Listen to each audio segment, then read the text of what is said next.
जैसा कि आप हमें ये बताना चाहोगे कि लोगों को यहाँ पे कैंडिडेट्स के नाम तक नहीं पता है, फिर भी वो यहाँ पे वोट देने के लिए आ रहे हैं, तो किस विचारधारा से वो यहाँ पे आ रहे हैं? ये तो भाईचारा के वोट हो रहे हैं, कोई विचारधारा नहीं, भाईचारा के वोट है। मेरा भाई खड़ा, मेरा चाचा खड़े, इस चीज़ देखे जाऊँ।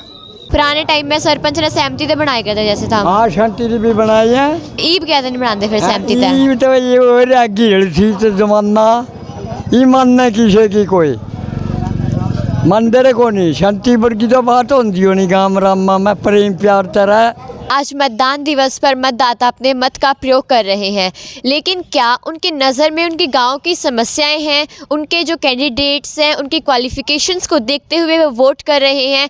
क्या वो ये चेक कर रहे हैं, क्या वो ये एनालाइज कर रहे हैं? आइए एक नज़र डालते हैं लोगों की सोच पर कि क्या वो हर बार की तरह इस बार भी अपने परिवार पार्टियों के समर्थकों को ही दे रहे हैं वोट, या फिर इन सबसे ऊपर उठकर एक नई सोच के साथ अपने गाँव के विकास के लिए इस बार वो दे रहे हैं वोट। इस टाइम था, आज मैंने पहली बार वोट डाला। तो आपने क्या सोच कर के वोट दिया है? क्या आपको पता है कि यहाँ पे कैंडिडेट्स कौन कौन है और उनकी क्वालिफिकेशंस क्या क्या है? वो मतदान डालने का पहली बार का हमारा ये पर्पस है कि हम अपने अकॉर्डिंग कि हाँ हमारे जो कैंडिडेट्स हैं कि वो हमारी ज़रूरतों को पूरा करेंगे, हमारी जो समस्याएं हैं उनको सुलझाएंगे।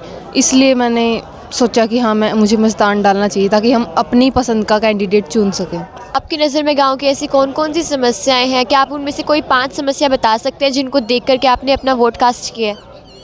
सबसे पहले तो हमें अपनी शिक्षा के ऊपर ही वो करना चाहिए ताकि हमारे जो हायर एजुकेशन है उसके लिए बच्चे बाहर जा रहे हैं और बसों की बहुत सारी समस्या होती हैं, ताकि अगर गांव में ही वो सुविधा आ जाएंगी तो हमें बाहर नहीं जाना पड़ेगा। दीदी आप यहाँ पे कौन सी बार वोट कर रहे हो? पहली बार ही वोट कर रहे हैं हम। तो आपने जो है क्या देख कर आप यहाँ पे वोट कर रहे हो कि आपकी नज़र में ऐसी कौन कौन सी समस्या है जिनको देख के आप वोट कर रहे हो? समस्या तो कुछ नहीं है। तो फिर आप अपने गांव में कैंडिडेट्स के नाम बता सकते हो कि कितने कैंडिडेट्स हैं, उनके नाम क्या क्या है, उनकी क्वालिफिकेशंस क्या क्या है? कैंडिडेट 5 उठ रहे हैं सरपंच में तो, और नरेश हो गया, राजेंद्र, अमरजीत। ये कैंडिडेट्स हैं, कैंडिडेट तो इनकी वाइफ है ना, आप उनके नाम बताइए। वाइफ का नाम तो नहीं पता, एक का ही पता है राजबाला, उसी का पता है बस। एक का कविता हो गया और का नहीं पता उन्हें। हमारी सरकार तो वुमेंस को 50-50% शेयर दे रही है इस पर इलेक्शंस में, और वुमेंस को ही आगे वो कर रही हैं, लेकिन हम एक खुद वुमेन होकर हमें अपनी वुमेंस के बारे में नहीं पता है कि कौन कौन वुमेन हमारी कैंडिडेट खड़ी है। तो आप इसके बारे में क्या कहना चाहोगे? जिसको नाम पता हो तो बढ़िया, मतलब औरों का क्या करना, जिसको देना बस उसी को। नहीं, आपको पहले कंपेयर तो करना पड़ेगा ना कि कौन सा बेस्ट, आपको पता तो होना चाहिए ना फिर भी सबके बारे में। नहीं बता ही देते हैं पापा घर पर सभी के बारे में कि कौन कैसा है कैसा नहीं, तो उसी के हिसाब से हम दे ही देते हैं। आपका खुद का भी तो माइंडसेट होना चाहिए इसके बारे में कुछ। दीदी आपने अब तक कितनी बार वोट करा है और क्या आप हमें ये बता सकते हैं कि यहाँ पे कितने कैंडिडेट्स हैं, कौन कौन से हैं, उनके नाम क्या क्या है, उनकी क्वालिफिकेशंस क्या हैं? मैंने अभी तक तीसरी बार वोट किया है। पिछले जो 2 दिन पहले इलेक्शन हुए थे उसमें वोट किया है, जिला परिषद और ब्लॉक समिति में, और आज पंच और सरपंच के लिए वोट किया है। मैं क्वालिफ़िकेशन तो नहीं बता सकती, पर जिस उम्मीदवार को मैंने अपना वोट दिया है मैं उसको सबसे योग्य मानती हूँ। बाकी मैं चाहती हूँ कि हमारा ही उम्मीदवार जीते। बाकी सबके लिए मैं तो चाहती हूँ कि अच्छे से मतदान हो, पूरा जितना हो सके, और सबकी सुख शांति से बना रहे, और मैं तो अपने उम्मीदवार को ही विजयी बनाना चाहती हूँ। बस इतना ही कहना चाहती हूँ। दीदी आपने कैंडिडेट्स के नाम नहीं बताए। हमने कविता को, श्रीमती कविता जो कि पत्नी है श्री अमरजीत नंबरदार की, उनको वोट किया है, और पंची के लिए मैंने विक्रम को वोट दिया है। दीदी हमने आपसे पूछा कि पूरे गांव में जो जो कैंडिडेट्स खड़े हैं आप उनके सबके नाम बताएं। उनमें से एक का नाम है श्रीमती कुसुम, एक है राजबाला और एक कविता।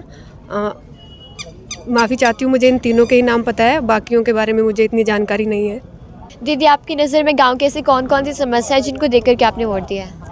मुझे सबसे बड़ी समस्या तो गांव की सफाई की लगती है, क्योंकि हम कहीं भी गलियों में देखते हैं गलियां टूटी पड़ी हैं और जगह जगह इतना सारा कचरा है। तो मैं चाहती हूँ कि जो भी जीते हमारा सरपंच बने वो सबसे पहले गांव की सफाई के लिए काम करे। बाकी सारे काम बाद में भी हो सकते हैं, और हमारा गांव इतना पीछे नहीं है बाकी सारे कामों में अगर देखा जाए तो। पर मैं चाहती हूँ कि सफाई के में हमारा गाँव जितना बड़ा है और जिस तरीके की सफाई होनी चाहिए उतनी नहीं है। तो मैं चाहती हूँ कि जो भी हमारे सरपंच बनेंगे उनसे यही गुजारिश है मेरी कि वो सफाई के लिए विशेष ध्यान दे गांव के लिए। दीदी आपका नाम क्या और आपकी क्वालिफिकेशंस क्या? मेरा मधु जस्ट चमार, क्वालिफिकेशन मैं बीकॉम पास। और तो दीदी आप यहाँ पे कौन सी बार वोट दे रहे हो? क्या आपका फर्स्ट टाइम है? नहीं, वैसे मैं पहले 3-4 साल बार 3-4 वो पहले वाले भी बता सकती हूँ, वो भी हाँ कई बार दे चुकी हूँ मैं। 6ठी 7वीं बार दे रही हूँ, वोटिंग कर रही हूँ मैं जी। तो दीदी आप बता सकते हो कि यहाँ पे आप अपने गांव की पंचायत चुनने के लिए आए हो, तो क्या आप बता सकते हो कि आपके गांव में सरपंच के लिए कौन कौन कैंडिडेट यहाँ पे खड़े हैं और उनकी क्वालिफिकेशंस क्या क्या हैं? बस मुझे क्वालिफिकेशन तो नहीं पता होगी, पर उनके बारे में ज़रूर बताऊंगी। राजबाला, कविता, सुशीला, तीनों का पता है मुझे, एक का नहीं पता है, सॉरी। सुशीला, राजबाला, कविता, कुसुम, ये 4 उम्मीदवार हैं हमारे। और मैं चाहती हूँ कि लेडीज ही आगे आएँ और सबसे ज़्यादा प्रेफरेंस उन्हीं को मिले। और हम चाहते हैं कि हमारे गांव का विकास हो अच्छे से। कौन सी 5 समस्या क्या आप हमें बता सकते हैं जिनको देखते हुए आप यहाँ पे वोट दे रहे हो? पूरे गांव के या हमारे अकॉर्डिंग बताऊं, जहां हम रह रहे हैं, या पूरे गांव को लेके? वो आप देखिए ना कि आप किन किन समस्याओं को देखकर यहाँ पे वोट दे रहे हो। कई समस्याएं तो कई हैं हमारे गांव में।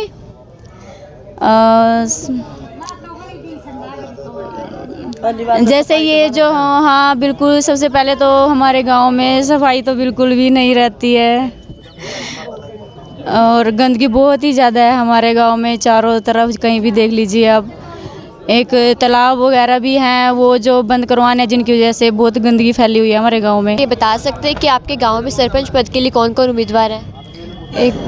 एक तो है नरेंद्र बली, अमरजीत और नरेश पाई, और तो पता नहीं।